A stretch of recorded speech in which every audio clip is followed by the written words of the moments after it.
Cerdas di episode ke-102 membahas topik yang lumayan kekinian ya. Saat ini topik yang akan dibahas adalah upaya mencegah perundungan di sekolah melalui penguatan karakter pelajar Pancasila. Nah, malam hari ini Bapak Ibu telah hadir Bapak presenter hebat, merupakan sahabat karakter ya di profilnya beliau sebagaimana yang Bapak Ibu lihat di dalam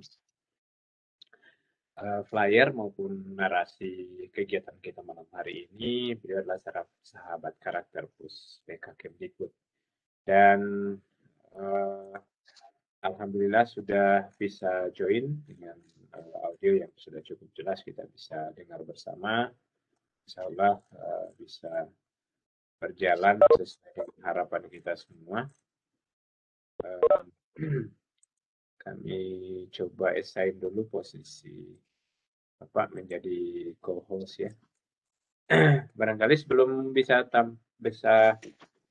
menyampaikan materi, kami bisa coba share screen dulu Bapak dari laptopnya untuk materi yang akan disampaikan malam hari ini. Silakan Pak. Ya, saya coba share screen ya.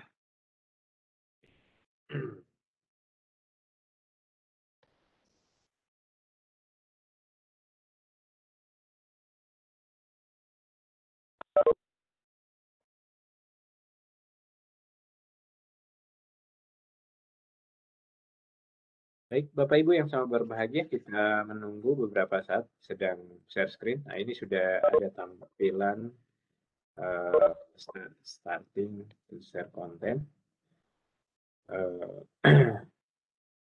Bu Indah bantu monitor ya, mudah-mudahan bisa stabil koneksi hingga akhir ini. Saya merasa ada agak begitu masalah sedikit ya malam hari ini.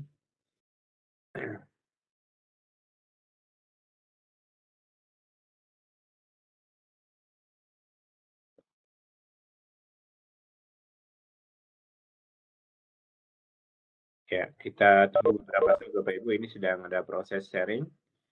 Masih menunggu, belum ada tampilan di display saya, ini belum ada tampilan, tapi ada pesan di sini sedang ada proses untuk share konten ya dari Pak materi kita.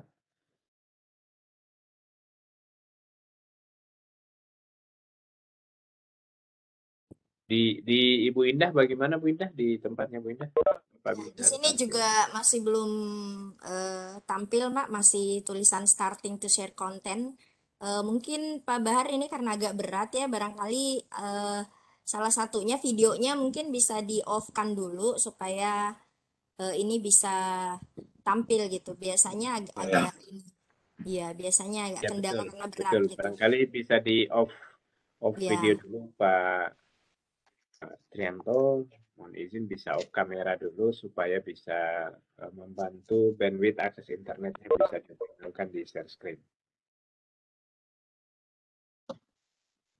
Atau begini, untuk apa namanya paparannya, biar menggunakan dulu yang sudah ada pada Pak Bahar yang saya sudah share tadi. Sedangkan untuk videonya nanti sebentar kita coba share dari saya. Boleh Pak, saya coba share screen dulu kalau gitu. Iya.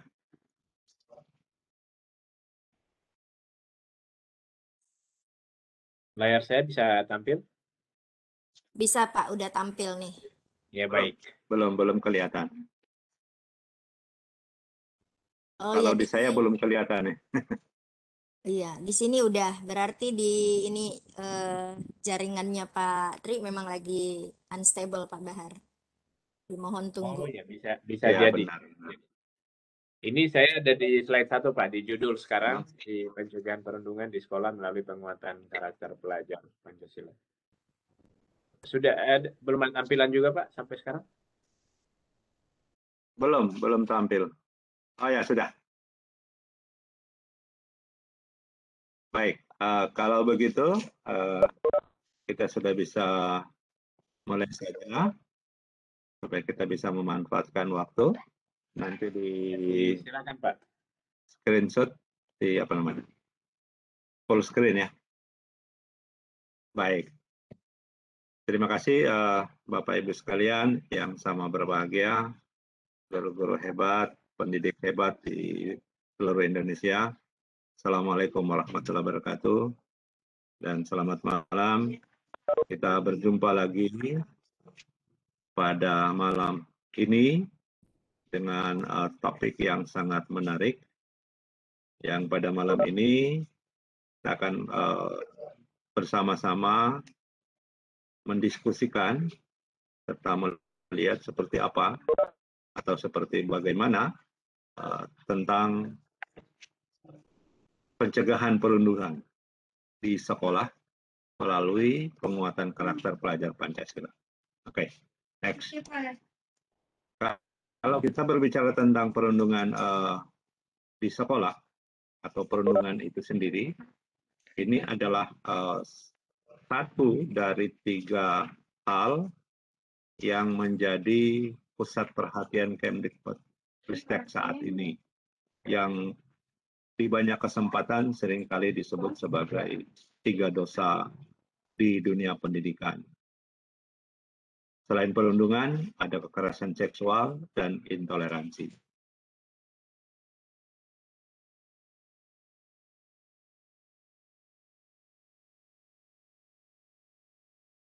Besar pendidikan, karena ada yang agak sedikit resisten dengan istilah itu. Tapi oke lah, lebih dari itu fokusnya kepada 3 hal ini.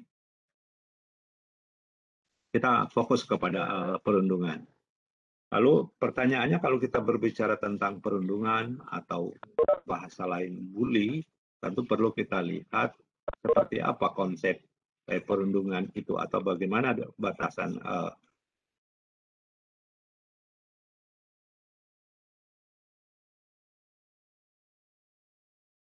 perundungan di dunia pendidikan. Tentu ini tidak terlepas dari data-data yang terkait tentang apa dan bagaimana dunia pendidikan pada umumnya. Sebelum kita melihat data-data tentang bagaimana perundungan di sekolah, ini pengertian perundungan yang di banyak bagian, banyak referensi kita bisa temukan.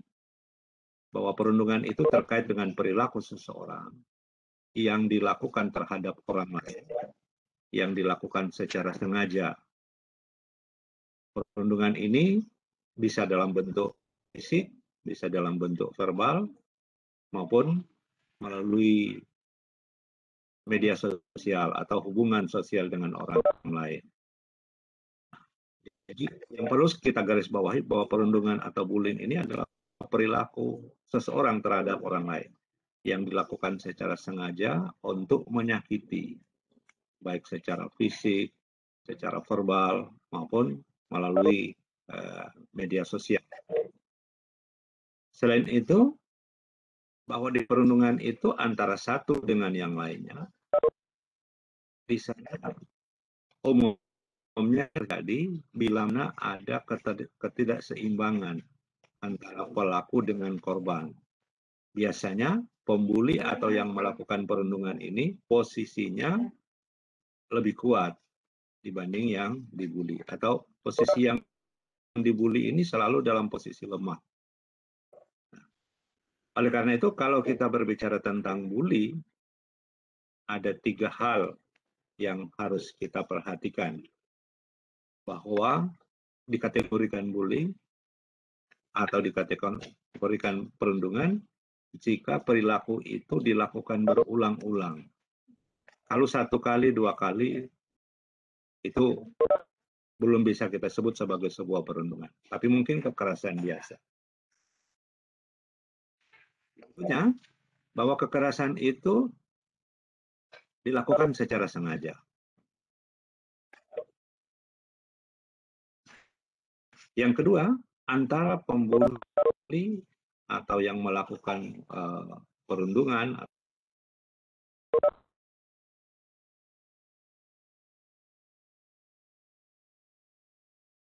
Kalau kita perhatikan dengan seksama, bagian yang ketiga yang penting sekali diperhatikan bahwa perundungan atau pembulian ini dari satu orang ke orang lain itu dilakukan secara terus-menerus. Bahkan bisa menjadi sebuah kecenderungan atau bisa menjadi sebuah pola. Ini 3 poin ini yang penting diperhatikan. Kalau ini terpenuhi, maka itulah kategorinya perundungan atau bullying itu. Baik, lanjut. Perundungan di kalangan para siswa atau di sekolah umumnya, kalau kita melihat sekolah-sekolah di Indonesia, tentu ini sebagai sebuah yang mungkin pada sebagian orang itu bukan sesuatu yang luar biasa, tetapi sebenarnya dia sudah menjadi sebuah hal yang sangat menakutkan. Ini di tayangan kita bisa melihat ini bentuk macam-macam bentuk dari perundungan atau bullying. Ada yang fisik, ada yang secara verbal, kemudian ada yang melalui atau secara sosial, dan yang di masa kini yang paling banyak terjadi atau menjadi kecenderungan yang sangat besar adalah cyberbullying atau perundungan melalui media sosial. Bullying ini dalam banyak hal atau dalam banyak kejadian, menurut pelaku atau menurut sebagian orang, mungkin itu bukan sebagai sebuah perundungan, tetapi karena itu menjadi sebuah kebiasaan. Nah, padahal di sisi lain, yang harus kita perhatikan adalah bagaimana terhadap yang terdampak atau yang mengalami bullying itu. Oke lah, sebelum kita masuk ke sana, kita lihat dulu bagaimana kondisi bullying di sekolah-sekolah di Indonesia. Berikut kita bisa melihat di slide berikutnya, kita bisa melihat, next Bapak, kita bisa melihat data-data tentang kejadian bullying itu.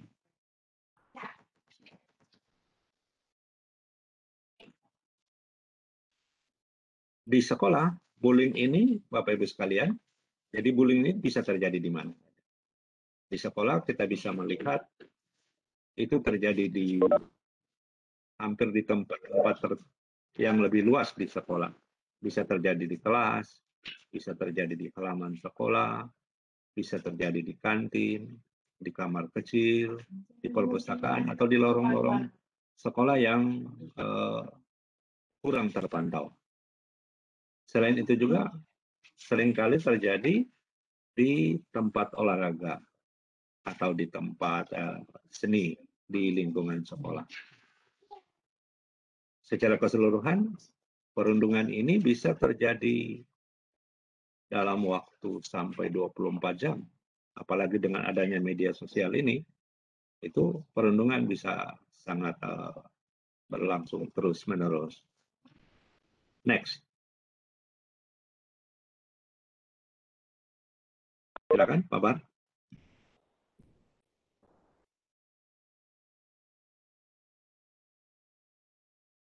Sudah, Pak, sudah. Ini sudah di... Bapak Ibu sekalian, kita bisa melihat di tayangan berikut ini. Ya, ini adalah data-data yang menggambarkan kondisi bullying di sekolah-sekolah di Indonesia yang direkam berdasarkan data dari keikutsertaan siswa Indonesia mengikuti PISA. Data ini memang sudah cukup lama, tahun 2018, tapi masih sangat relevan dengan kondisi kita saat ini untuk menggambarkan bagaimana kondisi bullying yang terjadi di sekolah-sekolah. Bahwa dari data ini, dari hasil pengisian kuesioner pada peserta tes PISA, bahwa peserta itu menyatakan mereka mengalami perundungan. 1 dari 4 peserta yang berpartisipasi dalam PISA menyatakan bahwa mereka mengalami perundungan. Begitupun dari sisi siapa yang paling terdampak perundungan di Indonesia ini. Kita bisa lihat di sini bahwa ternyata dari data ini menunjukkan anak laki-laki lebih sering mengalami perundungan dibanding dengan anak perempuan. Bisa dimaknai bahwa perundungan itu lebih banyak terjadi di kalangan para siswa laki-laki dibanding pada siswa perempuan. Demikian pula dengan status sosial ekonomi yang berbeda. Dari sisi tingkatan sekolah, ternyata di level SMP lebih banyak mengalami perundungan dibandingkan dengan siswa di SMA maupun di SMK. Artinya jika dibandingkan antara tingkatan SMP dan SMK.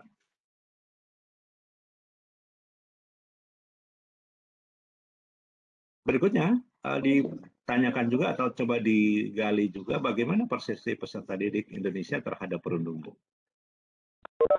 Ada yang menyatakan itu sebagai sesuatu hal yang biasa, tapi juga ada yang menyatakan bahwa ini mengganggu mereka atau yang mengalami bullying itu.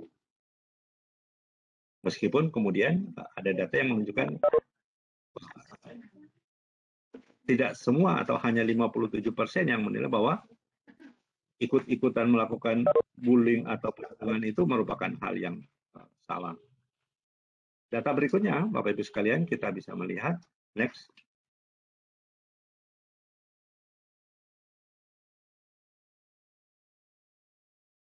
Ditunjukkan pula data tentang kondisi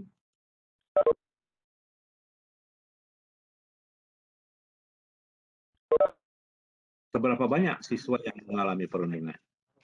Ini ditanyakan pada peserta usia 15 tahun, ada 41% yang mengatakan pernah mengalami perundungan beberapa kali dalam 1 bulan.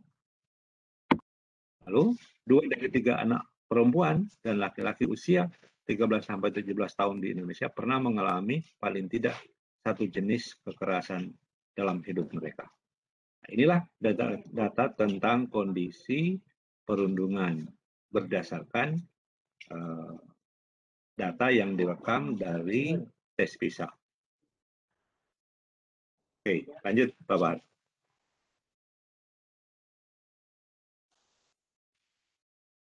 Next. Berdasarkan data-data tersebut, ya, kita lihat. Nah, mari kita kenali siapa saja yang terlibat dalam perundungan. Perlu ini dicermati agar supaya dalam penanganan, dalam pencegahan perundungan itu kita bisa memilah. Setidaknya ada 3 pihak yang terlibat dalam aksi perundungan. Pertama adalah pelaku itu sendiri dengan kriteria biasa lebih kuat daripada yang dirundung. Kemudian yang kedua, korban yang mengalami perundungan. Dan yang ketiga adalah penonton itu sendiri. Andi. Hey. Nah, Bapak Ibu sekalian, ternyata pelaku itu tidak berdiri sendiri. Ada orang-orang di sekitar pelaku perundungan itu. Meskipun yang melakukan kategori perundungan itu 1 orang ke orang lain. 1 yang lebih kuat terhadap 1 yang lemah.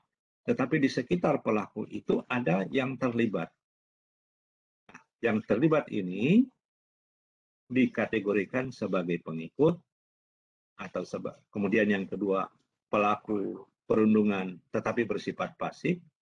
Kemudian yang ketiga adalah pelaku perundungan yang potensial.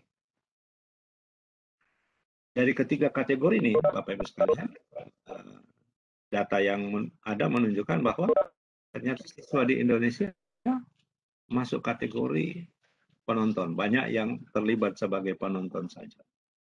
Nah, ini yang bisa menjadi potensial dan kedepannya mereka-mereka ini bisa menjadi perundung pula. Oleh karena itu perlu kita lihat secara bersama-sama siapa itu. Kalau pelaku sudah jelas yang melakukan tindakan kekerasan terhadap orang lain, korban juga demikian.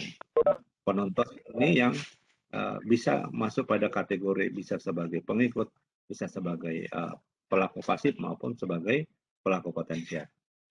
Mari kita coba lihat apa definisinya atau apa batasannya pelaku perusahaan sebagai pengikut, sebagai pelaku pasif maupun selaku pelaku potensial itu. Bapak, ini kategorinya, Bapak Ibu sekalian. Jadi yang pengikut ini biasanya dia dalam pelaksanaan di dalam kejadiannya antara pelaku perundungan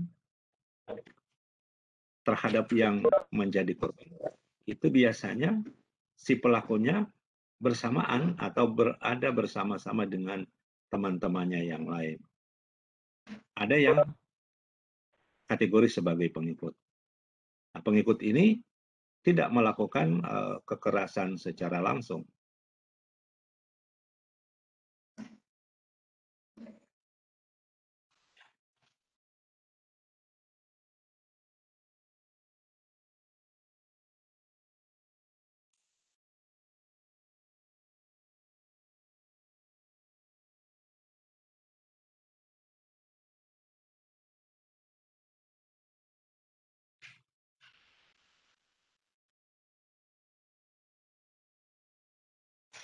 Ya, saya lanjutkan. Jadi pengikut pelaku bullying atau pengikut pelaku perundungan ini bukan orang yang secara langsung, tapi umumnya dia berada di sekitar pelaku. Dan pengikut ini biasanya meniru atau melakukan hal-hal yang diminta atau disuruh oleh pelaku utama. Kemudian ada juga yang kategori pelaku pasif. Yang pelaku pasif ini juga orang di sekitar pelaku. Biasanya dia mengikuti apa yang dilakukan, tetapi dia bersifat menunggu. Yang ketiga, ini juga yang bisa meningkat statusnya, bisa menjadi pembuli pasif atau bisa menjadi pengikut, yaitu pembuli potensial. Bapak Ibu sekalian, di dalam kejadian atau di dalam peristiwa pembulian ini, sekali lagi, yang melakukan satu kepada yang lain, tetapi di sekitar pelaku itu ada orang-orang yang terlibat. Nah, itu bisa diidentifikasi status mereka itu. Lanjut.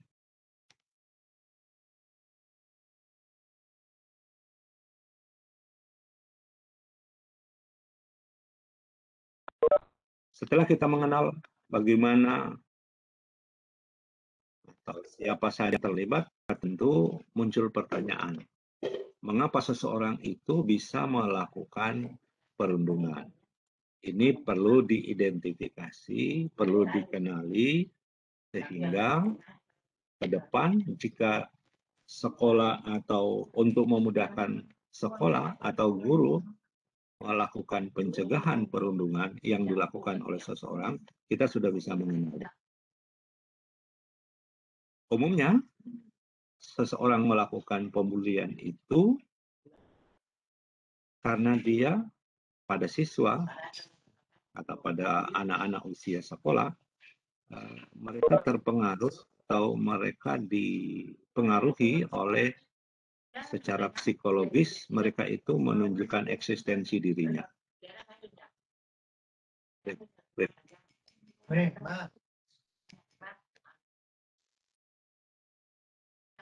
Tutup dulu. Saya ulangi, Bapak Ibu sekalian, mohon maaf, mungkin ada suara yang masuk. Jadi seseorang melakukan pembulian itu terhadap orang lain itu karena banyak faktor. Satu di antaranya adalah dia karena merasa kuat kepada orang lain. atau dia pernah terlibat bersama-sama dengan orang lain. Dan yang lebih berat adalah jika dia pernah mengalami pemberian, karena melakukan pemberian maka biasanya terjadi balas dendam kepada orang lain. Nah, ini yang harus diwaspadai. Bagaimana seseorang itu bisa membuli. Kalau kita sudah mengenal karakteristiknya, bagaimana pembulian itu terjadi, maka satu lagi, yang orang di sekitar itu juga harus dibantu supaya dia jangan menjadi pembuli. Seperti disebutkan tadi di paparan sebelumnya, siswa di Indonesia banyak yang sebagai penonton, bystander.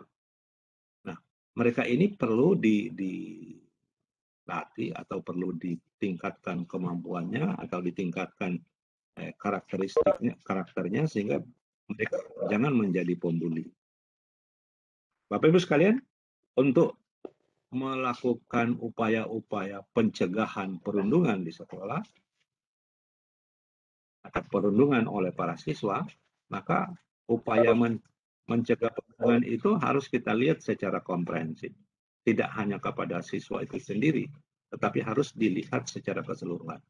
Terutama di sekolah sebagai sebuah ekosistem, sebagai sebuah kelompok dengan interaksi yang sangat luas. Jadi untuk menangani perundungan itu bisa dihilangkan, bisa dicegah, maka perlu dilakukan upaya-upaya yang lebih komprehensif.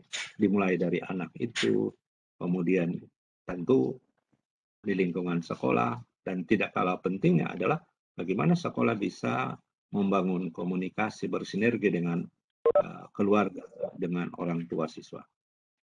Dari aspek siswa,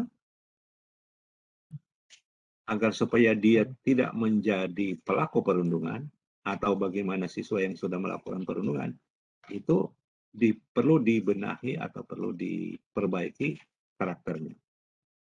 Di antaranya adalah melakukan pemberdayaan siswa-siswa atau mencegah mereka jangan sampai melakukan perundungan. Untuk sekolah, supaya tidak terjadi perundungan, melakukan upaya-upaya yang komprehensif, mulai dari aspek intrakurikuler, ekstrakurikuler, maupun pada pengembangan budaya sekolah secara umum. Nah, dengan demikian, kalau di paparan sebelumnya tadi disebutkan bahwa siswa di Indonesia sebagian besar adalah penonton atau bystander, ini yang perlu kita cegah, mengangkat mereka supaya mereka jangan hanya menjadi penonton. Mereka harus ditingkatkan kemampuan mereka, ditingkatkan karakter mereka, tidak hanya menjadi penonton. Mereka harus ditingkatkan lebih tinggi lagi, bisa menjadi upstander, bisa menjadi orang-orang yang memiliki peran untuk mencegah perundungan itu. Baik.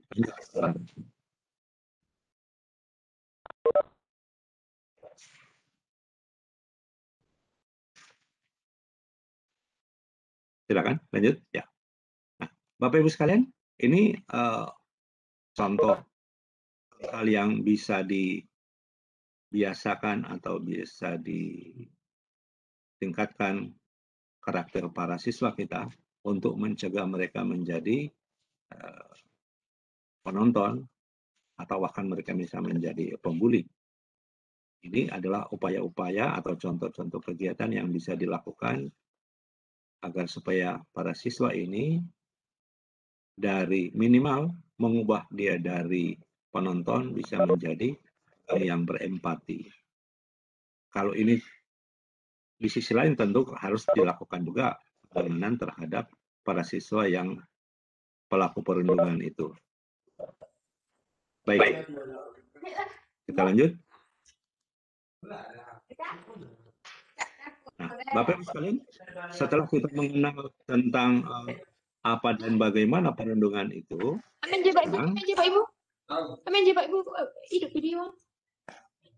bahwa perundungan itu dalam topik kita hari ini adalah bagaimana perundungan itu bisa dihindari atau bisa dilakukan upaya pencegahannya melalui pembinaan karakter pelajar Pancasila. Bapak Ibu sekalian, di masa sekarang ini karakter siswa kita sudah digambarkan dengan berbagai macam kondisi. Nah, ke depan terus didorong bagaimana karakter para siswa kita akan semakin meningkat, dan karakter para yang sekarang sedang didorong dan terus ditumbuh kembangkan adalah karakter pelajar Pancasila. Apa itu? Pertanyaannya, apa itu pelajar Pancasila? Pelajar Pancasila ini adalah profil atau potret seorang siswa atau tamatan dari sebuah sekolah sebagai sumber daya manusia unggul Indonesia yang memiliki karakter dia adalah sebagai pembelajar sepanjang hayat yang memiliki kompetensi global, jadi berwawasan global, dan memiliki perilaku sesuai dengan nilai-nilai Pancasila. Profil pelajar Pancasila ini, atau pelajar Pancasila, atau karakter pelajar Pancasila ini diutamakan atau difokuskan melalui profil pelajar Pancasila ada 6. Sebagaimana kita bisa lihat pada slide berikutnya. Sebelumnya, oh ya, jadi tadi saya sudah sampaikan bahwa untuk penguatan karakter siswa itu di sekolah melalui 3 kegiatan utama. 3 kegiatan utama itu, yang pertama melalui kegiatan intrakurikuler, melalui proses pembelajaran. Yang kedua melalui kegiatan ekstrakurikuler. Kemudian yang ketiga, nah ini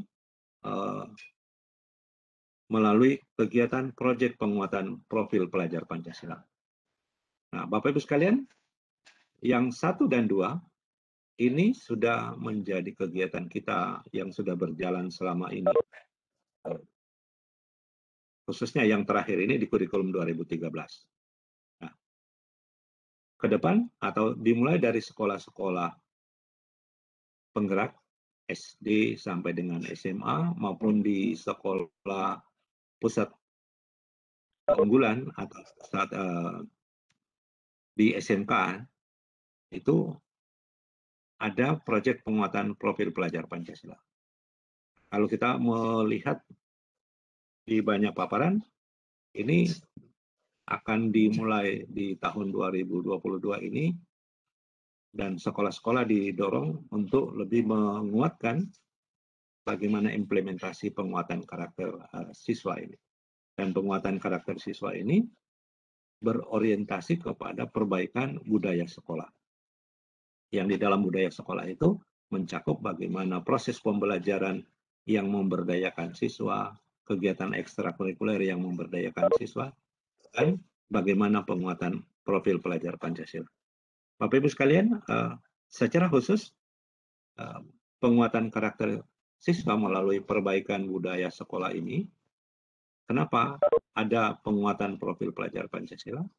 Sebab di proyek penguatan profil pelajar Pancasila ini, para siswa tidak hanya diberi teori atau tidak lagi diberikan teori, tetapi mereka mempraktikkan bagaimana pembiasaan yang baik itu, atau yang kita kenal sebagai penumbuhan atau penguatan karakter para siswa itu. Jadi di proyek penguatan profil pelajar Pancasila ini tidak lagi diteorikan, tidak seperti di kegiatan intrakurikuler pada pengembangan sikap, baik sikap spiritual maupun sikap sosial itu, tetapi di proyek penguatan profil pelajar Pancasila, para siswa langsung mempraktekkan. Tetapi pada kesempatan ini kita tidak akan membahas itu, kita akan lebih banyak nanti membahas mengenal profil pelajar Pancasila dalam rangka penguatan karakter untuk mencegah perundungan di sekolah. Baik, lanjut kawan.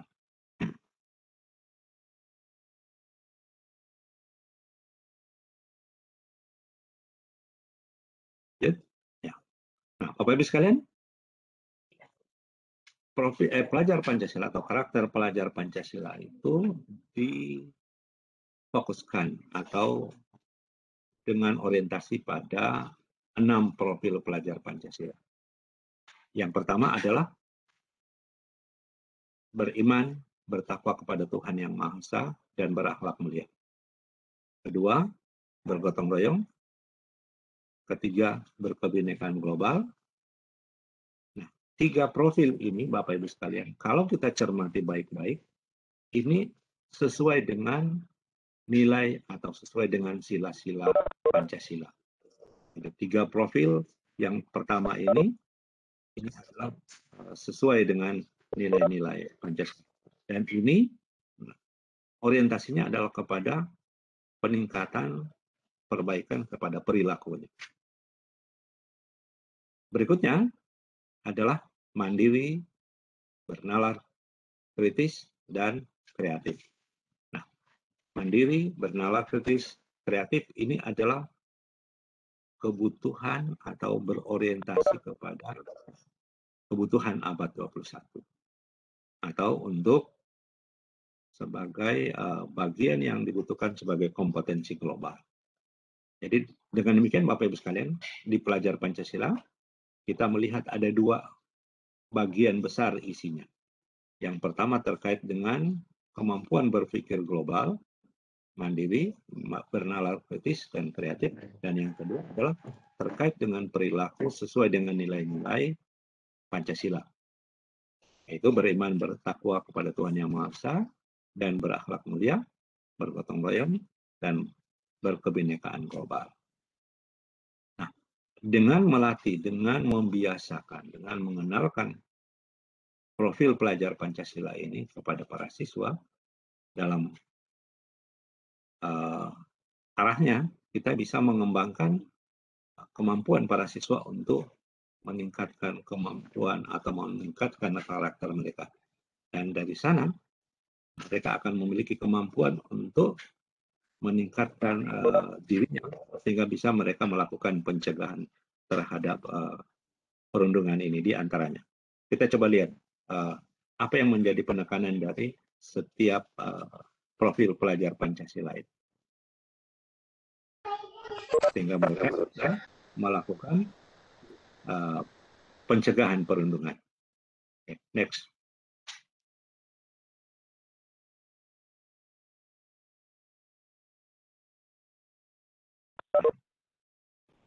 Profil yang pertama, beriman dan bertakwa kepada Tuhan Yang Maha Esa dan berakhlak mulia. Bapak Ibu sekalian, di profil ini ada 5 elemen esensialnya. Yang satu, terkait dengan beriman dan bertakwa kepada Tuhan Yang Maha Esa sesuai dengan agama yang diyakini. Para siswa dengan profil yang pertama ini diharapkan mereka akan memahami ajaran agamanya serta menerapkan pemahaman tersebut dalam kehidupan sehari-hari. Dan itu yang dilihat adalah dari akhlaknya. Akhlak pribadinya, akhlak kepada manusia yang lain, akhlak kepada alam, maupun akhlak dalam bernegara. Di sini tidak hanya secara teorinya, tetapi mereka melalui kegiatan proyek profil pelajar Pancasila akan berlatih atau akan menjadi pembiasaan-pembiasaan. Yang kedua, terkait dengan profil berkebinekaan global. Ada 3 esensi utama dari berkebinekaan global ini. Berkebinekaan global diharapkan para siswa berpikiran terbuka dalam berinteraksi dengan budaya lain. Jadi mereka bisa lebih inklusif, lebih bisa menerima orang lain. Jadi tidak hanya secara eksklusif terhadap golongan atau kelompoknya sendiri. Perilaku yang ketiga perilaku yang ketiga terkait dengan profil pelajar Pancasila ini adalah gotong royong. Next. Untuk profil gotong royong ada 3 nilai esensinya. Yang pertama kepedulian, yang kedua berbagi, dan yang ketiga berkolaborasi. Profil pelajar Pancasila yang ketiga ini akan meningkatkan kemampuan siswa sehingga mereka memiliki kemampuan melaksanakan kegiatan secara bersama-sama. Tidak hanya secara bersama-sama dengan sesamanya, tetapi juga bisa bekerja sama dengan orang lain. Jadi, dalam arti melakukan kolaborasi. Yang berikutnya, Bapak Ibu sekalian, profil mandiri. Di profil mandiri, belum Pak, belum pindah. Di profil mandiri ada dua.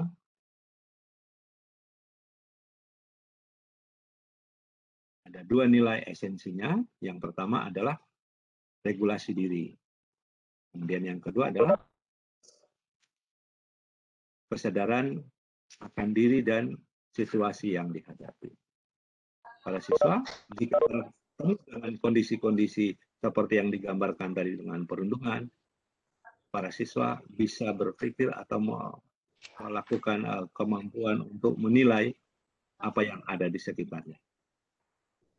Kita lihat yang kelima, profil yang kelima, bernalar kritis. Next, Pak Bahar, bernalar kritis.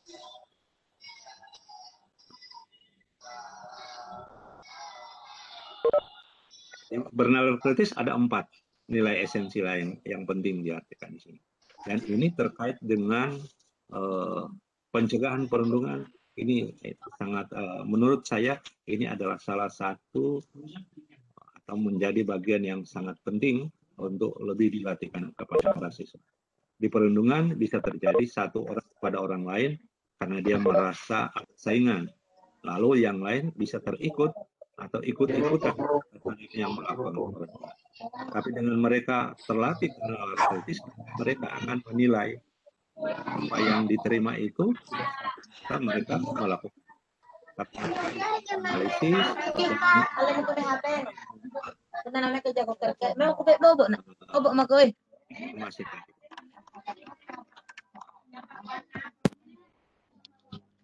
Nah, ini menurut saya bagian yang sangat penting dari profil pelajar Pancasila yang berperan besar bisa mencegah anak-anak kita menjadi pelaku perundungan atau bisa menjadi bagian dari perundungan. Mereka bisa dengan kemampuan menalar itu, mereka tidak hanya ikut-ikutan, tetapi mereka memperoleh kemampuan bisa menilai secara objektif apa yang menjadi informasi yang diperoleh. Dan yang terakhir adalah profil kreatif.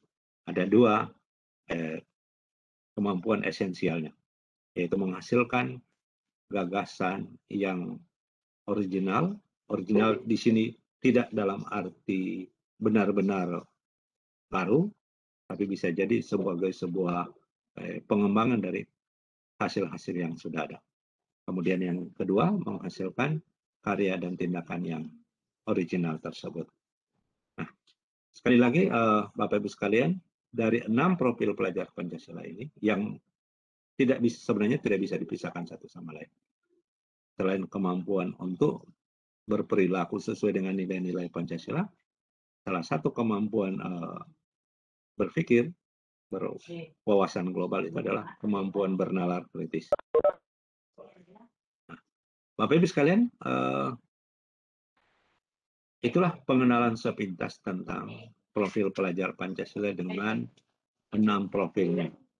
Dari 6 profil ini, sekali lagi, ada 2 aspeknya terkait dengan wawasan global, kemampuan berpikir wawasan global, dan yang kedua adalah terkait dengan perilaku yang sesuai dengan nilai-nilai Pancasila.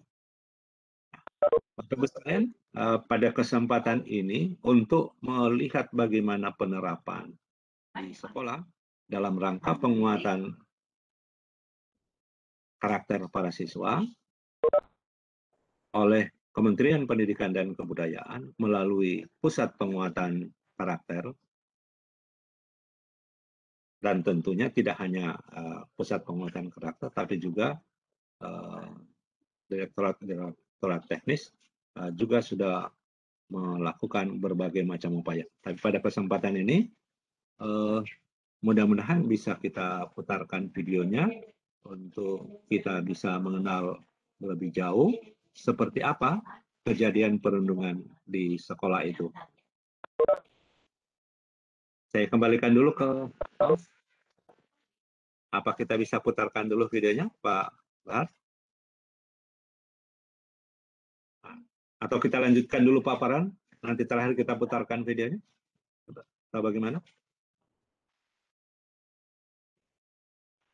Halo, Pak Bahar monitor, Pak Bahar. Halo, Pak Bahar.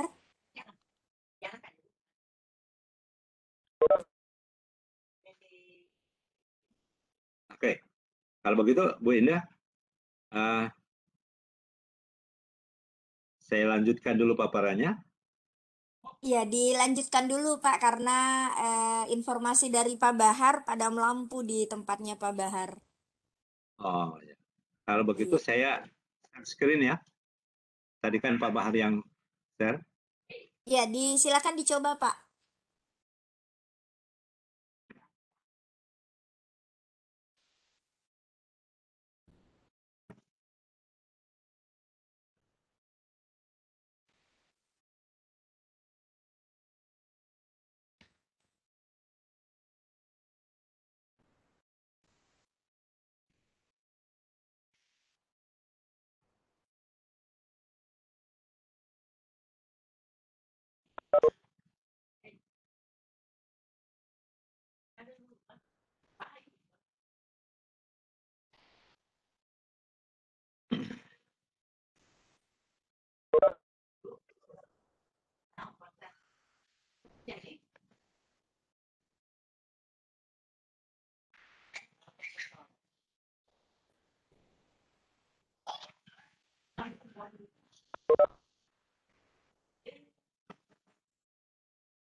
Ya, ini masih belum tershare lagi nih Pak.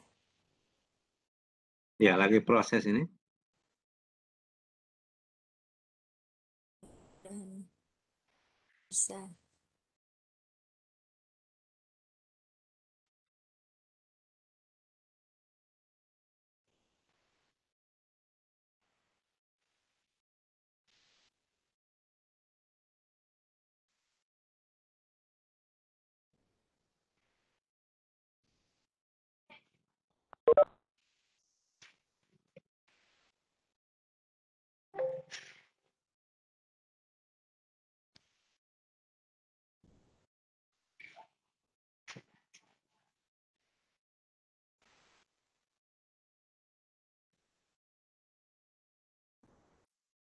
Ya, Bu Indah, sudah kelihatan? Belum Pak. Atau mungkin saya bantu share ya Pak. Boleh, boleh, boleh. Sebentar.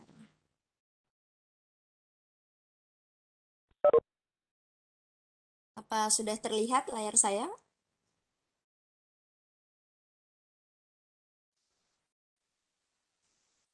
Ya. Ya, apakah di slide ini Pak? Ya, baik. Coba sebelum di depannya lagi, sebelumnya. Ya, ini ya Pak. Satu lagi sebelumnya.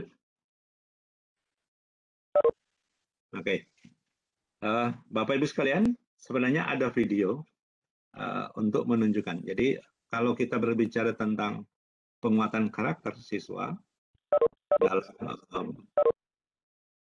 termasuk di dalamnya dalam melakukan pencegahan perundungan, di Puspeka itu dihasilkan banyak produk. Ada dalam bentuk video dan sebagainya. Ini salah satu video sebenarnya. Ya, kalau pada kesempatan ini, pada malam ini kita tidak bisa putarkan, nanti saya sudah memberikan linknya di bawah. Nah, ini adalah pencegahan perundungan melalui media sosial atau yang lebih kita kenal sebagai cyberbullying. Di video ini diceritakan di masa pandemi bagaimana terjadinya pembelajaran itu, kemudian melalui media sosial juga anak-anak mengalami perundungan. Lalu dalam proses perjalanan perundungan itu, para siswa dengan dukungan dari guru, dari sekolah, mereka melakukan upaya-upaya bersama untuk mencegah perundungan terjadi secara berkelanjutan. Sehingga dari semula, para siswa yang sebagai bystander atau sebagai penonton itu dilibatkan atau terlibat dalam rangka pencegahan perundungan. Mereka tentu berperan sebagai orang-orang yang mengalami atau orang yang mendukung si korban dan mencoba menyadarkan si pelaku pembuling itu sehingga terjadi proses meningkatnya kesadaran. Jadi selain menyadarkan si pelaku ini, di film ini juga digambarkan bagaimana upaya sekolah mengkomunikasikan dengan orang tua siswa. Tentu di banyak poin yang kita bisa lihat di video ini nanti.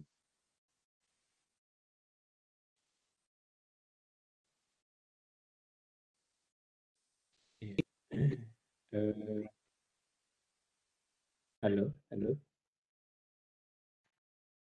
Ya, halo Pak Bahar. Atau di ya, tayangan halo. ini Barangkali mengirim mengingat waktu, mohon izin nih Pak. Mohon izin Pak Tri ini di. Halo Bu Indah, halo. Iya, kedengaran Pak Bahar. Pak Tri, ini kondisi kita sudah di pukul 21:31 saat ini. Barangkali kita sudah bisa masuk di sesi diskusi karena saya melihat di room chat ini sudah ada beberapa pertanyaan yang diajukan oleh peserta kita. Mudah-mudahan di waktu 30 menit ke depan kita sudah bisa menuntaskan sesi diskusi kita. Insya Allah materi berkaitan dengan video ini barangkali sudah ada link nanti secara mandiri para peserta kita bisa menyimak seperti itu Pak Tri, biar waktunya lebih efektif. Oke, baik, sebelum ke tanya jawab saya tuntaskan dulu, masih ada 2 sheet. Ini sebagai bagian dari ingin saya sosialisasikan kepada kita semua tentang pemanfaatan produk-produk dari pusat penguatan karakter. Silakan Ibu Indah, next ke slide berikutnya. Bu Indah di slide 20. Oke. Ini Bapak Ibu sekalian silakan mengakses ini website dari pusat penguatan karakter, dan di pusat penguatan karakter ini kita lihat sudah dihasilkan banyak hasil, baik itu dalam bentuk media sosial Facebook. Next, Bu Indah, kita bisa lihat. Nah, ini setidaknya ada 4 media sosial yang dimiliki oleh pusat penguatan karakter yang Bapak Ibu bisa ikut di dalamnya atau mengambil bahan-bahan untuk penguatan karakter di sekolah Bapak Ibu, termasuk di pencegahan perundungan. Ada di Facebook, ada di Twitter, ada di YouTube maupun di TikTok. Nah, seperti di tayangan berikutnya, di slide berikutnya, kita bisa lihat di sini dalam bentuk video-video ada pencegahan perundungan. Kemudian di slide berikutnya kita bisa lihat, nah ini dalam bentuk infografis juga ada menghentikan perundungan di sekolah. Nah, selain Bapak Ibu sekalian memanfaatkan, saya juga ingin mengajak Bapak Ibu sekalian untuk ikut berbagi praktik baik. Boleh dalam rangka memanfaatkan produk-produk dari Puspeka maupun melakukan berbagai kegiatan-kegiatan penguatan karakter siswa melalui profil pelajar Pancasila maupun pada perundungan intoleransi, pencegahan perundungan, intoleransi maupun kekerasan seksual. dengan cara, next kita lihat Ibu Indah, Bapak Ibu berkunjung ke laman Puspeka, dan saya mengajak Bapak Ibu untuk, ayo kita daftar diri menjadi sahabat karakter. Ini terbuka untuk Bapak Ibu sekalian, dan kalau ini sudah masuk di dalamnya, sudah terdaftar, Bapak Ibu silakan mendaftar. Bapak Ibu bisa menampilkan Bapak Ibu punya aktivitas, karya maupun yang lainnya. Saya sebagai bagian dari sahabat karakter itu membagikan. Di Sulawesi Tenggara ini saya mengajak beberapa teman yang sudah aktif, dan salah satunya pada tahun ini masuk sebagai salah satu sahabat karakter yang mendapat penghargaan, mendapat apresiasi. Ada juga agen karakter. Nah, itu Bapak Ibu sekalian, Pak Bahar, Bu Indah, yang bisa saya sampaikan kepada kita pada malam hari ini. Ini saya sangat menyadari paparan ini kurang begitu terurut dengan baik karena harus lompat-lompat dan waktu kita yang banyak tersita tadi. Saya kembalikan ke moderator. Oke, silahkan Pak Bahar. Iya, baik. Terima kasih ulasan yang cukup panjang, tapi Bapak Ibu saya rasa dalam ulasan yang panjang ini belum cukup untuk kita bisa memahami benar-benar materi yang cukup menarik ya untuk kita simak karena berkaitan dengan rencana-rencana pembelajaran kita ke depan, Bapak Ibu ya. Baik, di room chat barangkali kita lihat terlebih dahulu Bu Indah ya. Saya mohon maaf ini tadi ada sempat terputus sehingga chatting sebelumnya itu tidak bisa saya baca lagi. Saya bacakan kalau gitu ya Pak. Dibaca dulu ya. Baik Bapak Ibu yang ingin bertanya, berdiskusi langsung dengan Bapak Triyanto, pemateri kita malam hari ini, silahkan nanti bisa klik icon raise hand, kami akan mempersilahkan Bapak Ibu untuk bertanya langsung. Namun sebelumnya saya bacakan dulu pertanyaan yang ada di room chat dari Bapak Sauding Berau, Kalimantan Timur. Izin bertanya Pak, apakah perundungan itu hanya terjadi pada siswa? Bagaimana dengan guru atau orang tua? Apakah tidak ada perundungan guru gitu? Nah, mohon pencerahannya Bapak. Terima kasih. Ya, terima kasih. Dijawab langsung aja ya Pak. Oke. Iya, silahkan Pak. Yang pertama kita perlu definisinya dulu. Jadi perundungan itu adalah sesuatu yang dilakukan secara sengaja dalam sebenarnya di kita tidak menyadari itu perundungan atau bukan. Dengan tujuannya misalkan begini, dalam hal tertentu mungkin mudah-mudahan sekarang ini praktek itu sudah tidak ada lagi. Memanggil seseorang dengan ciri khas fisik dari orang itu. Kalau itu memanggil bukan dengan namanya, misalkan dengan karakteristik fisiknya, warna kulitnya misalkan, atau rambutnya, secara dengan main-main atau dengan panggilan kesayangan, sebenarnya ini bukan sesuatu yang baik. Dan ini akan berdampak psikologis bagi si siswa. Begitupun dengan orang tua, terkadang memanggil anaknya, mohon maaf, ini pada tidak semua orang tua, memanggil anaknya dengan sebutan-sebutan yang sebenarnya tidak sesuai dengan nilai-nilai kebaikan.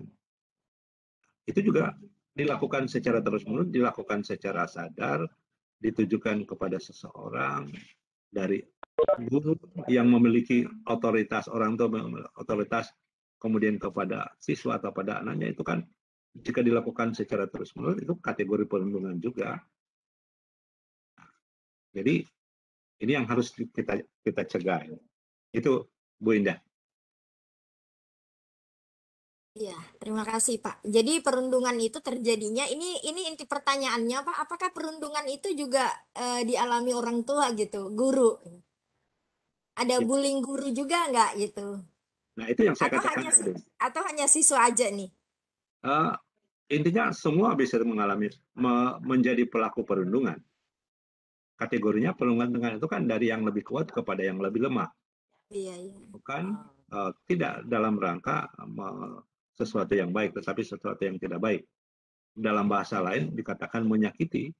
Misalkan saya memanggil seseorang atau siswa karena rambutnya keriting, saya panggil si Kribo, bukan dengan namanya. Nah, itu bagi kita mungkin itu sebagai sebuah ucapan atau sebuah panggilan yang memiliki makna untuk keakraban, tapi sebenarnya bagi si anak ini pada orang-orang tertentu itu merasa menjadi risih. Kok rambut saya rimbun, kenapa, dan sebagainya. Nah, itu yang kategori perundungan juga kalau dilakukan secara terus-menerus. Begitupun dengan orang tua yang saya katakan tadi. Ada orang tua, mohon maaf, yang memanggil anaknya bukan dengan nama yang baik. Ya. Oke, iya. Terima kasih Pak buat pencerahannya. Ini masih ada pertanyaan lagi nih Pak. Terkait dengan karakter pelajar Pancasila. Nah, apakah dengan adanya pelajar Pancasila yang mengimplementasikan nilai-nilai Pancasila itu bisa kita kaitkan dengan butir-butir Pancasila di zaman Orde Baru? Ini saya bingung nih dengan pertanyaannya nih. Hubungannya dengan perundungan barangkali Pak. Ya mungkin bisa ditanggapi Pak, silahkan. Ini pertanyaan dari siapa nih? Masih dari Pak Sauding, Berau, Kalimantan Timur. Nah ya, Pak Saudin dari Berau, Kalimantan Timur. Jadi untuk karakter pelajar Pancasila, tadi di salah satu slide ditunjukkan pelajar Pancasila itu adalah sumber daya manusia yang unggul yang diharapkan sebagai satu sumber daya yang menjadi unggulan kita bangsa Indonesia, yang memiliki karakteristik atau memiliki karakter, baik itu dilihat dari kemampuan berpikir berwawasan global dan memiliki perilaku sesuai dengan nilai-nilai Pancasila. Sesuai dengan nilai-nilai Pancasila, ada 3 nilai atau ada 3 karakter yang sesuai dengan nilai-nilai Pancasila. Jadi ini tentu pertanyaannya, bagaimana kaitannya dengan butir-butir Pancasila yang kita kenal selama ini? Saya kembali dulu bahwa karakter yang sesuai dengan pelajar Pancasila ini adalah bukan sesuatu yang baru. Dia adalah sebagai sebuah kelanjutan atau sebagai kekuatan dari karakter-karakter sebelumnya. Tetapi terkait dengan butir-butir Pancasila, tentu ini referensinya dia tidak persis sama atau berbeda dengan profil pelajar Pancasila ini. Tadi sudah ditunjukkan di slide 1 atau di profil nomor 1, 2, dan 3, itu masing-masing ada poin-poin esensialnya. Kalau itu kemudian ada poin yang sama, nah itu tentu sesuatu yang menjadi bagian penting untuk perlu dikuatkan, perlu diulang-ulang sehingga dia menjadi sebuah kekuatan. Begitu, Bu Indah. Oke, terima kasih Pak. Ini udah tercerahkan nih Pak Sauding. 2 pertanyaan dari Pak Sauding nih terkait dengan siapa saja yang bisa terkena perundungan. Kemudian apa kaitannya dengan karakter pelajar Pancasila. Ini hujan keras nih di sini jadi suaranya nggak kedengeran. Halo Pak Bahar. Halo. Bahar saya nggak bisa mendengar nih suara di sini lebih keras suara hujan. Baik, Bapak Ibu yang ingin mengajukan pertanyaan, silakan. Sudah ada Pak Jamari nih. Pak Jamari silakan diaktifkan aja mikrofonnya Pak. Selamat malam, Baik. Assalamualaikum. Waalaikumsalam warahmatullahi wabarakatuh. Terima kasih Bu Indah atas waktunya. Silakan Bapak dari Tadi mana Pak? Saya dari SMK Negeri 1 Bintan Utara, Kepulauan Riau, Bu. Oh iya, salam kenal Bapak. Ya. Silakan Bapak langsung. Salam kenal, Bu. Terima kasih, Bu. Baik, Bu. Tadi saya sempat ketinggalan materi ya, karena masuknya agak susah nih, Bu. Biasa di pulau, Bu. Nah, kemudian saya mau menanyakan tentang bullying ini, Bu. Pembulian, Bu ya. Iya Pak, Halo? silakan. Ya. Iya silakan. Yang pertama tadi arti dari bullying itu adalah bentuk penindasan atau kekerasan secara sengaja yang dilakukan oleh sekelompok maupun perorangan terhadap yang lemah gitu ya. Iya. Nah, kemudian terjadilah yang namanya tingkat tekanan bagi si korban tadi. Salah satu adalah tentang fisik yang dicontohkan oleh Bapak pemateri tadi. Nah, mengenai bahasa ini saya akan bertanya, Bu. Ya, Yang silakan. pertama, jika pembulian itu dilakukan namun pihak korban itu tidak merasa dibully atau justru itu mampu membangkitkan dia untuk lebih eksis. Nah, apakah itu termasuk dalam kategori pembulian atau tidak gitu? Contoh saja ya, Bu ya. Seperti yang artis itu ya. Itu kan ada namanya Ari.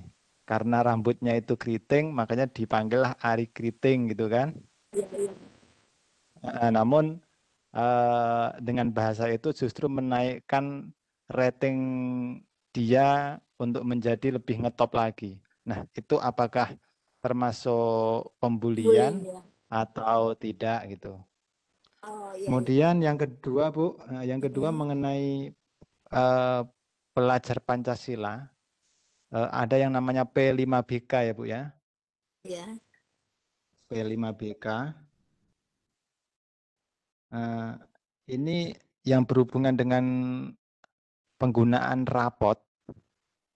Apakah ada penilaian tersendiri di dalam kolom rapot dengan memasukkan P5BK tadi, Bu, yang berbudaya kerja, pelajar Pancasila dan budaya kerja tadi, Bu.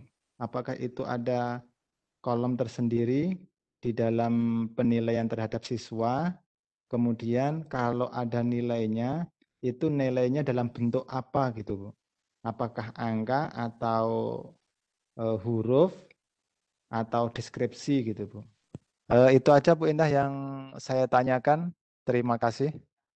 Assalamualaikum Oke. warahmatullahi wabarakatuh. Waalaikumsalam warahmatullahi wabarakatuh. Pertanyaan luar biasa dari Pak Jamari ya. Ada 2 pertanyaan tadi terkait dengan perundungan. Apakah jenis contoh yang disampaikan oleh Pak Jamari tadi itu termasuk perundungan nih Pak Tri? Ya. Bahwa ada orang melakukan pembulian tapi si korbannya sendiri nggak merasa dibully, justru dia semakin eksis. Nah, apakah itu termasuk pembulian? Kemudian pertanyaan keduanya tadi saya kira jelas, apakah kegiatan pembulian ini bisa masuk dalam P5BK tuh, di dalam rapor ada penilaian kolom tersendiri terkait berbudaya kerja. Nah, kalau ada kira-kira bentuk nilainya itu seperti apa gitu? Apakah dia dalam bentuk deskripsi, angka atau huruf gitu? Ya, silahkan Pak Tri ditanggapi. Baik, terima kasih Pak Jamari dari Bintan.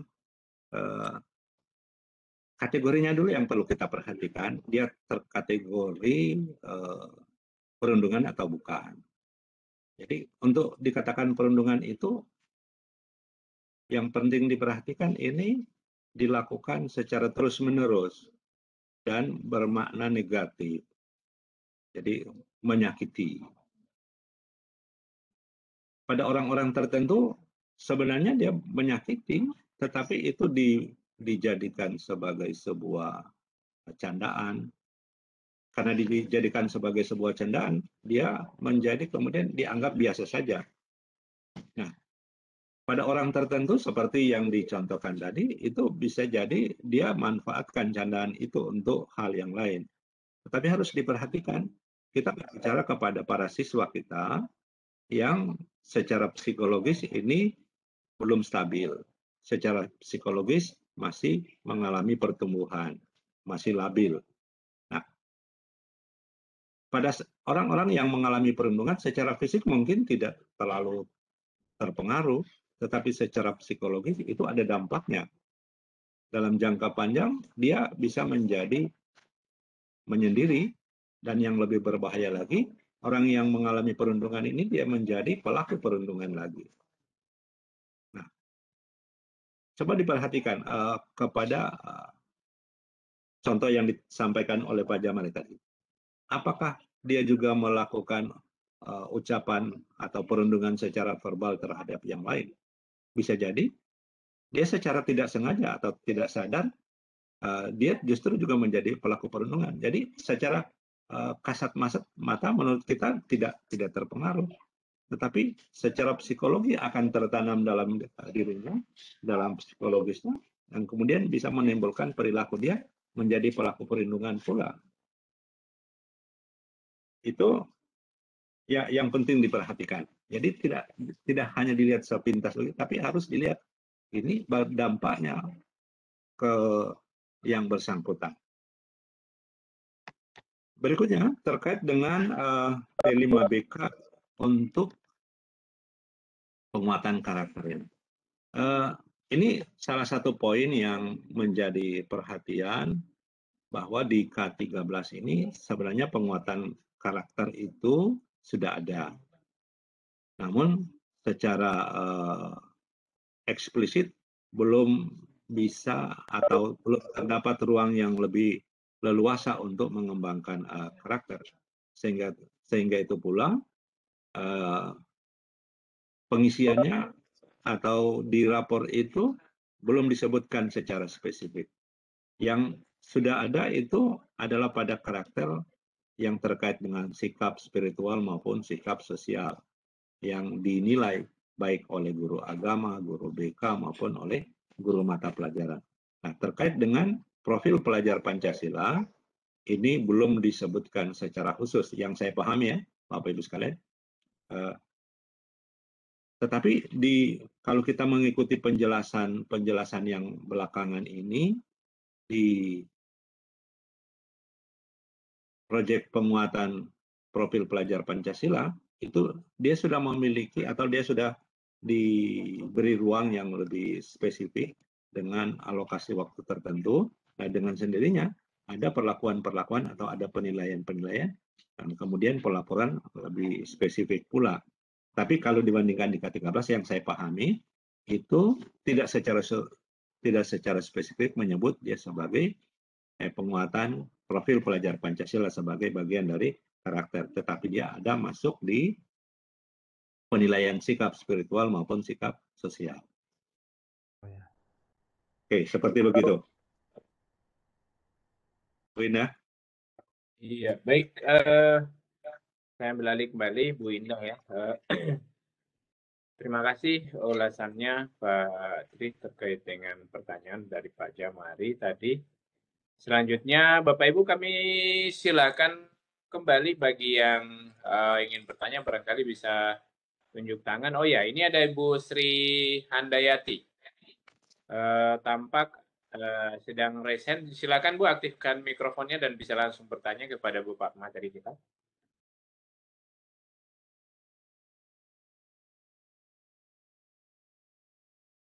Halo Bu Sri Handayati, bisa monitor? Halo, Assalamualaikum. Waalaikumsalam warahmatullahi wabarakatuh. Waalaikumsalam warahmatullahi Kenalkan wabarakatuh. Pak, saya Bu Sri Handayati dari SMP. Silakan Bu, langsung aja Bu. Halo, ya. Saya dari SMP 1 Pandaan, Pasuruan, Pak. Ya, makasih Bu. Ya, yang saya tanyakan begini, Pak. Ada suatu misalnya, Pak ya, ada suatu lagu terus menyebut nama orang. Akhirnya nama itu dijadikan bahan candaan oleh teman-teman yang punya nama itu sampai berkali-kali seperti itu. Apakah itu termasuk bullying? Itu yang pertama. Yang kedua, untuk di sekolah misalnya, itu kan ada seperti anak-anak itu yang suka membuli teman-temannya. Kalau di situ ada diterapkan poin-poin pelanggaran, apakah itu diperbolehkan? Terima kasih, Pak. Ya. Assalamualaikum. Waalaikumsalam warahmatullahi wabarakatuh. Baik, bisa langsung saja barangkali Pak Tri ditanggapi dua pertanyaan dari Ibu Sri Handayati. Ya, baik. Terima kasih Bu Sri Handayati dari Pandaan. Saya kurang menangkap tadi terkait dengan lagu yang kemudian menyebutkan Iya, contoh misalnya ya Pak ya, kan ada ya lagu, misalnya kan ada lagu yang dulu itu Sri Minggat itu loh Pak ya, Ndang Mulyo Sri itu loh ya Pak ya. Nah, itu akhirnya dibuat semacam anak-anak setiap kali masuk sampai murid-murid itu juga seperti itu. Apakah itu termasuk bullying gitu loh Pak? Matur nuwun. Iya, makasih. Memang perlu kita Halo. lebih komparasi lagi, dan ini bisa Ibu Sri Handayati dan teman-teman lain bisa saya secara spesifik saya belum bisa menangkap seperti apa teks atau redaksinya itu, sehingga nanti kalau kita sudah bisa masuk lebih dalam, bisa kita menilai ini apa kategori pembulian atau tidak. Saya hanya biasa mendengar misalkan begini, Bang Toyib yang tidak pulang-pulang itu. Nah, mungkin ada siswa yang namanya si Toyib, lalu kemudian diplesetkan, dinyanyikan lagu dengan seperti tadi. Kalau dia tidak secara spesifik terkait dengan orang tertentu, hanya mungkin namanya kebetulan sama, itu bisa dinilai itu kategori bullying atau tidak. Tapi kalau langsung menyebut kepada orang tertentu secara spesifik, tidak ada yang lain, maka itu karena dia dilakukan berulang-ulang dengan maksud untuk melecehkan atau menyakiti secara psikologis atau secara verbal, itu kategori perundungan. Tapi kalau itu nama orang lain yang kemudian mirip dengan namanya, kan bukan dia yang pelakunya. Tetapi harus juga diperhatikan bisa terjadi, bisa mempengaruhi secara psikologis. Sehingga itu dalam kaitan ini sebaiknya kita hindarkan mereka melakukan perundungan itu. Tapi ini sekali lagi saya tidak atau belum bisa menangkap secara jelas seperti apa. Kemudian yang berikutnya terkait dengan pencegahan perundungan di sekolah melalui peraturan. Saya pernah membaca satu paparan, atau mungkin bisa Bapak Ibu sekalian bisa membrowsing, ada 5 peraturan menteri yang semuanya mengarah kepada menciptakan sekolah aman. Dan kalau kita perhatikan di situ, itu memang tidak secara khusus tidak menyebut pencegahan perundungan, tetapi aturan-aturan itu semuanya orientasinya menciptakan sekolah yang aman. Sebagai contoh misalkan begini, peraturan menteri saya lupa nomor berapa yang terkait dengan pelaksanaan atau pelaksanaan masa orientasi siswa yang tidak melibatkan OSIS atau tidak melibatkan siswa senior. Kenapa itu muncul? Salah satu faktor yang penting kita perhatikan bahwa ada praktek-praktek yang salah di MOS itu atau masa orientasi siswa itu. Dan itu di dalam peraturan ini itu ditegaskan. Nah, di paparan yang lain, Bapak Ibu sekalian banyak juga atau kita juga bisa menemukan sekolah mengadaptasi peraturan ini kemudian menjadikannya peraturan di sekolah. Misalkan melarang perundungan secara langsung atau melarang memanggil seseorang dengan nama yang tidak seharusnya. Jadi prinsipnya begini, sekolah bisa melakukan penegakan atau mencegah itu dengan mengutip atau dengan mencantumkan aturan-aturan yang sesuai dengan peraturan menteri yang saya sebutkan tadi. Paling tidak ada 5 peraturan menteri yang bisa menjadi dasar pada menciptakan sekolah yang aman. Termasuk di dalamnya rasa aman dari praktek bullying itu. Seperti itu, Ibu Sri Handayati yang bisa saya tangkap. Terima kasih Bapak. Matur nuwun. Matur nuwun, Bu. Baik, terima kasih kembali Bu Sri Handayati. Kembali kita membuka kesempatan. Ini sudah pukul 22.00. Barangkali kami batasi ya satu penanya lagi dari partisipan yang ya, satu penanya lagi dari para peserta, disilakan untuk bisa reset. Ibu Siti Nurrahma, silakan diaktifkan langsung mikrofonnya, Bu.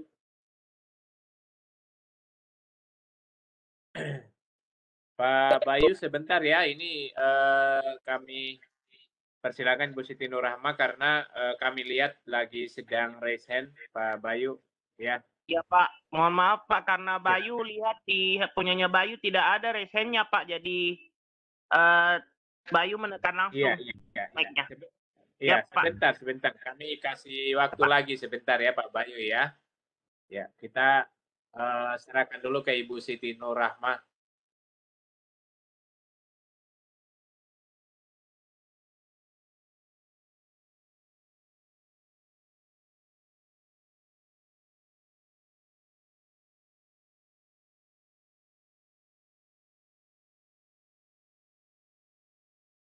Halo Ibu Siti, silakan.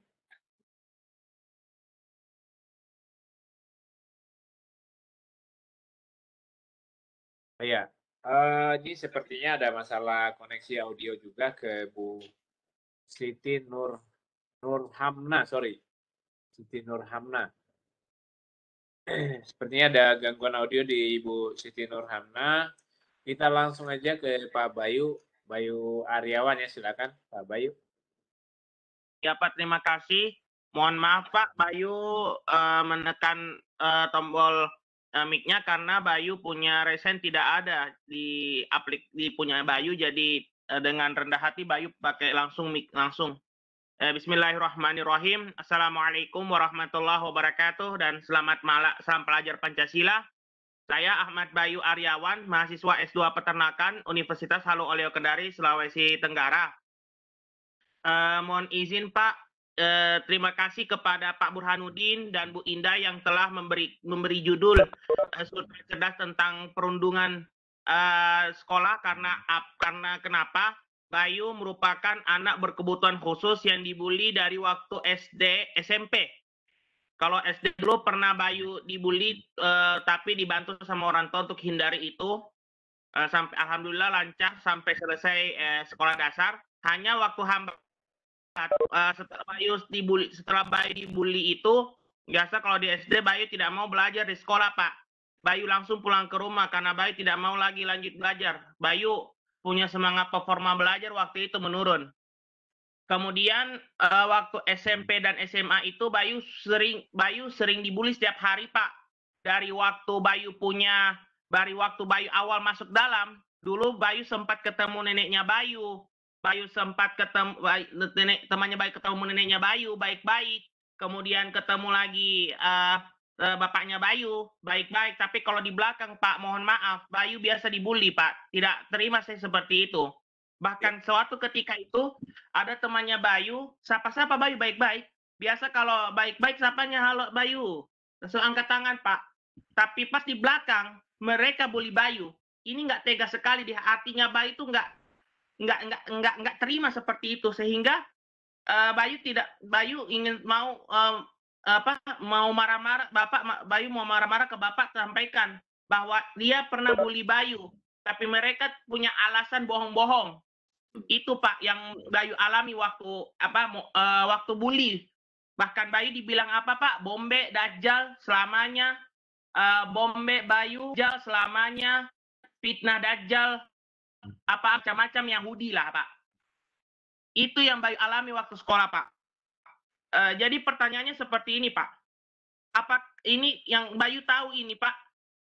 Kalau membuli Pak, itu keadaannya pasti sakit banget.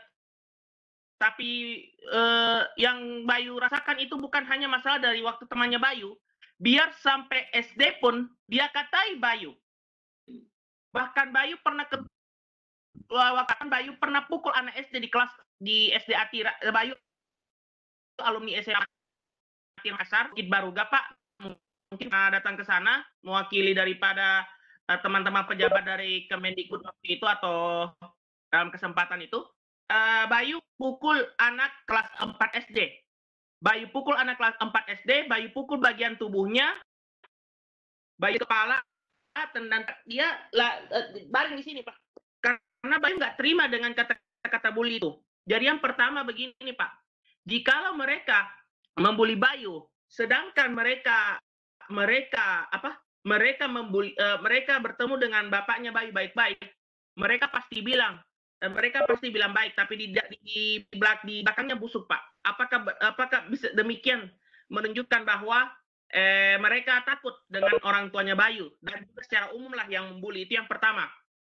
Yang kedua, kalau memang mereka takut, mereka tidak berani minta maaf, itu apa ganjarannya ke depan Pak kalau misalnya seperti itu? Ini di luar sanksi sekolah Pak. Karena mungkin saja Allah telah melihat, Allah tidak tidur. Allah Maha melihat apa yang mereka bekerjakan. Wallahu khabirum bima ta'malun. Mereka sudah melihat, tetapi mereka akan merasakan apa yang akan seperti apa akan Bayu rasakan. Mereka akan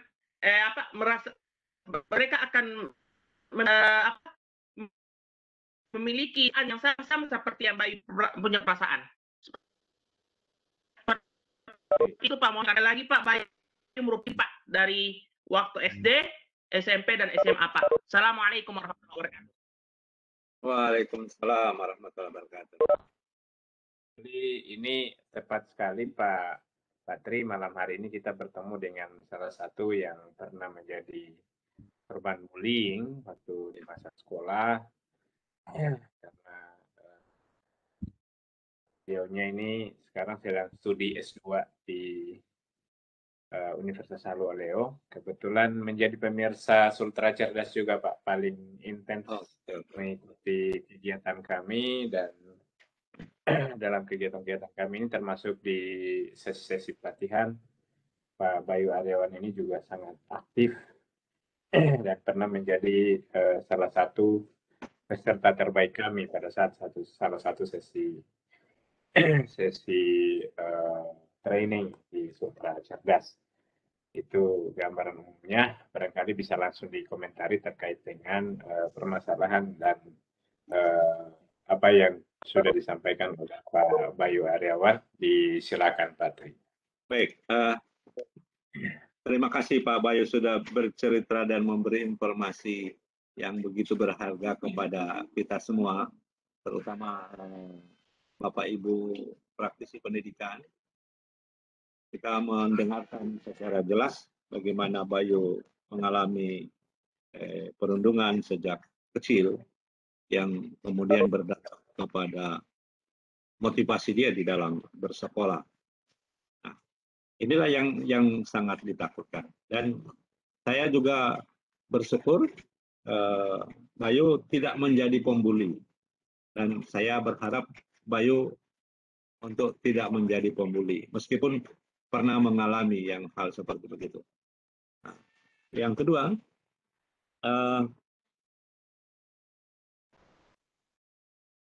terhadap mereka yang sebagai pembuli ini, nah ini yang harus tentu ini tidak hanya di sekolah, tapi konteks kita pada hari ini kita berbicara di sekolah, bahwa pencegahan pembulian itu tidak hanya di sekolah.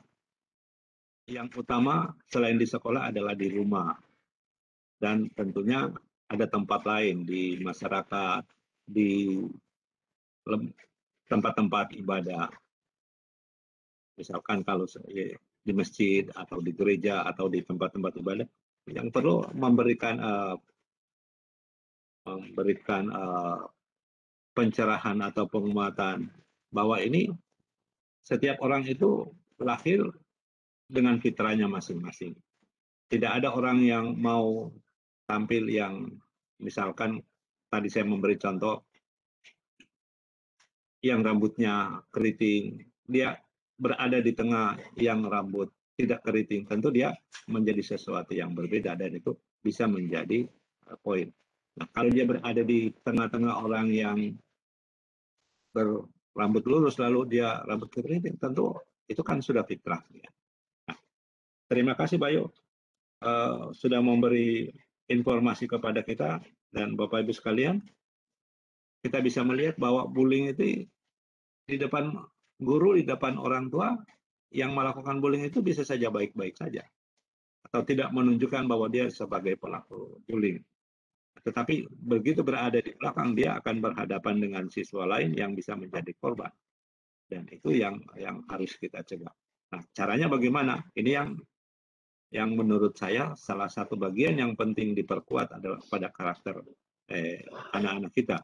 Sehingga mereka secara sadar bisa terhindar dari pembulian atau paling tidak yang bukan pelaku utama dia bisa menjadi penonton, dia jangan menjadi pelaku kemudian hari. Caranya bagaimana? Nah, di salah satu sheet tadi, salah satu bagian paparan saya ada mencantumkan mengutip bagaimana seseorang itu bisa kita latih karakternya, kita bisa latih menjadi bukan pembuli atau paling tidak dari dia penonton bisa menjadi orang yang memiliki perhatian terhadap yang dibully. Nah, kalau seperti apa yang disampaikan oleh Bayu tadi, kalau itu terjadi pada diri seorang anak, jika dia mampu melawan, dia lawan, dalam arti bukan melawan secara fisik, tetapi dia paling tidak melakukan perlawanan dengan misalkan melaporkan kejadian itu kepada gurunya. Meskipun di banyak kejadian juga, kalau di hadapan guru, pembuli itu akan menunjukkan keinsafan, tetapi di belakang itu kemudian kambuh lagi. Yang berikutnya, sekolah secara umum harus meyakinkan bahwa tidak terjadi pembulian di tempat-tempat tertentu atau di lingkungan sekolah secara umum. Ada bagian-bagian di sekolah yang terkadang lepas dari pengawasan. Itu yang harus diperhatikan betul. Terima kasih Bayu atas ceritanya dan tentang bagaimana selanjutnya pada si pembuli ini kita berdoa bersama supaya dia segera mendapat hidayah untuk hidayah. Saya kira begitu Pak Bahan. Baik, terima kasih Pak Bayu, terima kasih Pak Tri ulasannya. Terakhir ini dari room chat barangkali ada yang bertanya dari Ibu Hoiriyah SPDI. Pertanyaannya Pak, bagaimana cara kita mengatasi anak bila hal perundungan terjadi secara terus-menerus kepada anak tersebut? Apa yang harus dilakukan guru dan orang tua? Apakah perlu kita lapor kepada yang berwajib atau cukup sekolah yang mengatasinya? Terima kasih. Baik. Ya. Silakan. Secara kelembagaan sekolah harus memastikan bahwa sekolahnya itu aman. Itu satu. Yang kedua, sekolah didorong untuk menciptakan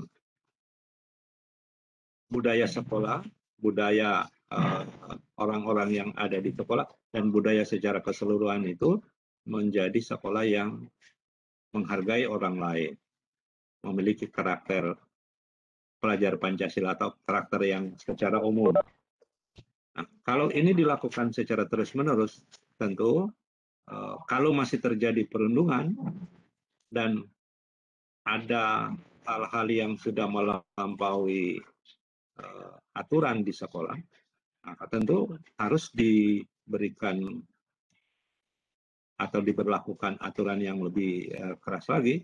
Tadi saya sebutkan di pertanyaan dari Ibu Sri Handayati bahwa ada aturan yang secara khusus mengatur keamanan sekolah itu.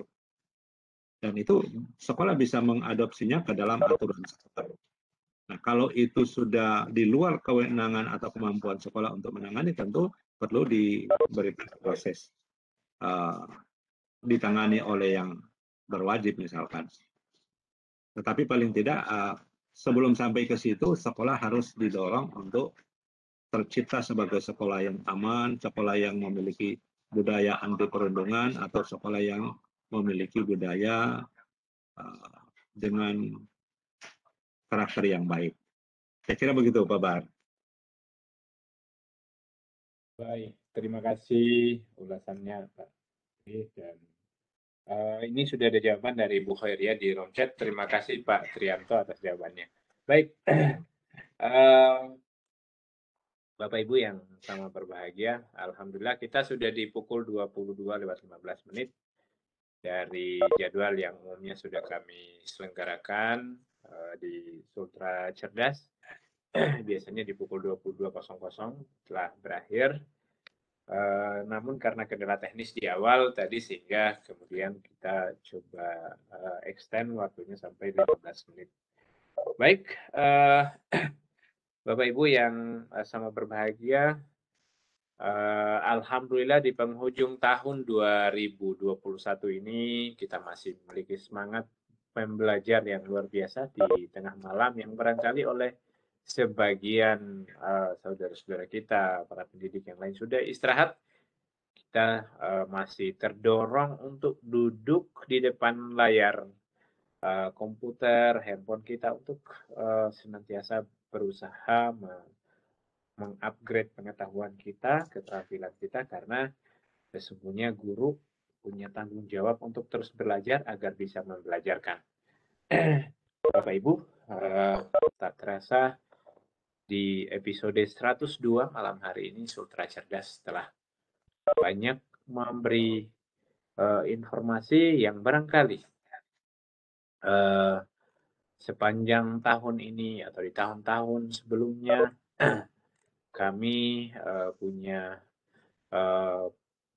presentasi atau hal-hal yang perlu yang kami tampilkan sepanjang usia Sultra Cerdas. Ada hal-hal yang kurang berkenan.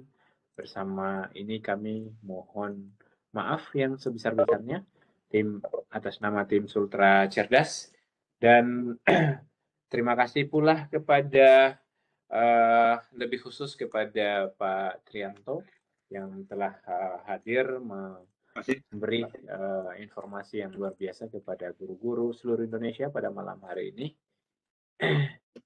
Terima kasih kepada Direktorat Pembinaan SMK yang menyediakan fasilitas Webex sepanjang usia Sultra Cerdas hingga malam hari ini, dan insya Allah kita bisa bersama-sama lagi di pertemuan mendatang dalam webinar Sultra Cerdas di tahun depan dengan topik-topik yang menarik dan fenomenal yang insya Allah tidak kalah menarik dari apa-apa yang telah kita pelajari sebelumnya. Baik, Bapak Ibu yang sama berbahagia, di usia ke-102 Sultra 102 episode Sultra Cerdas tentu masih terus berbenah, dan insya Allah kami akan selalu berinovasi memberikan yang terbaik. Apabila ada hal-hal yang kurang mengenakan terkait dengan layanan sertifikat ataupun layanan administrasi webinar lainnya, tak lepas daripada kekurangan kami sendiri. Olehnya itu kami atas nama tim Sultra Cerdas kami mohon maaf. Terima kasih atas atensi dan partisipasi khususnya kepada para pemirsa Sultra Cerdas yang terus konsisten bisa lebih awal hadir hingga akhir. Dan luar biasanya malam hari ini saya bisa melihat nama-nama yang tidak asing ya. Hampir setiap episode terus hadir dan belajar bersama. Apalagi tadi saya menyimak ini Pak Bayu luar biasa memberi cerita, dan dari cerita beliau insya Allah Bapak Ibu guru bisa menambah wawasan bahwa sebegitu luar biasa efek daripada bullying kepada individu ya, dari mengalami perundungan ya, sehingga kemudian mudah-mudahan dari apa yang kita dengarkan bisa memicu cara berpikir kita kira-kira gimana untuk berupaya bisa mencegah perundungan lebih awal agar tidak ada berjatuhan korban di sekolah kita, dan dengan demikian sekolah kita bisa menjadi wadah penumbuhan karakter profil pelajar Pancasila yang bisa secara dini mencegah terjadinya perundungan. Baik, terima kasih kepada semua pihak yang telah mendukung terselenggaranya webinar kita pada malam hari ini, dan insya Allah kita bisa berjumpa kembali di webinar Sultra Cerdas dengan topik yang kekinian dan sangat menarik di episode 103 pada tahun 2022 dengan semangat belajar yang luar biasa. Kami dari Sultra Cerdas mendorong semangat belajar dengan moto belajar tanpa henti dan berbagi tanpa batas. Kami akhiri webinar pada malam hari ini. Terima kasih kepada semuanya. Wabillahi taufiq wal hidayah. Wassalamualaikum warahmatullahi wabarakatuh. Waalaikumsalam. Waalaikumsalam warahmatullahi wabarakatuh. Terima kasih Pak